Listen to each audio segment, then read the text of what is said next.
নমস্কার দর্শকবৃন্দ, RS TV লাইভের জ্যোতিষ সমাধানে আমি ডক্টর আশ্বাসী সকলকে স্বাগত জানাই।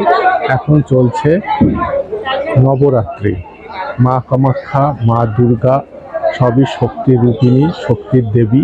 সেই শক্তির দেবীর এখন চলছে নবরাত্রি। আপনারা জানেন যে বছরে দুবার করে নবরাত্রি হয়ে থাকে। একবার হয় দুর্গা নবরাত্রি, একবার হয় চৈত্র নবরাত্রি।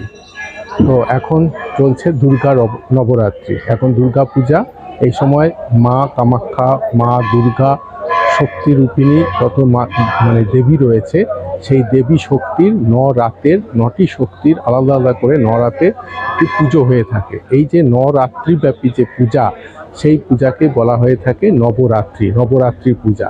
এই সময় তন্ত্রের কাজ, বিভিন্ন শক্তির কাজ কিন্তু আমরা করে থাকি এবং এই যে তিথিটা খুবই সাকসেসফুল এবং খুব গুরুত্বপূর্ণ তিথি। এই সময় মা কামাখ্যার গর্ভগৃহ থেকে শুরু করে সমস্ত শক্তিপীঠ কিন্তু খুব জাগ্রত থাকে।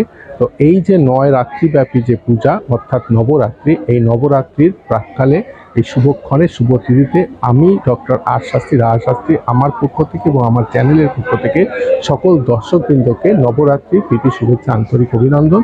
সবাই খুব ভালো থাকবেন এবং আনন্দ করুন, আনন্দের উৎসব। নমস্কার, ধন্যবাদ। নমস্কার, আরএস টিভি লাইভের সমস্ত দর্শক বন্ধুদের দুর্গা নবরাত্রির অনেক অনেক অনেক প্রীতি শুভেচ্ছা ও আন্তরিক অভিনন্দন।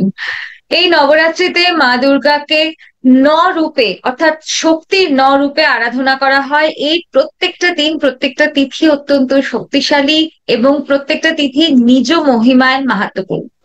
সকলকে আবারও জানাই নবরাত্রির অনেক অনেক শুভেচ্ছা।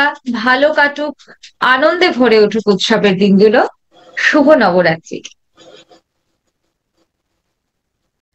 আপনারা দেখছেন আরএস টিভি লাইভে জ্যোতিষ সমাধান অনুষ্ঠান।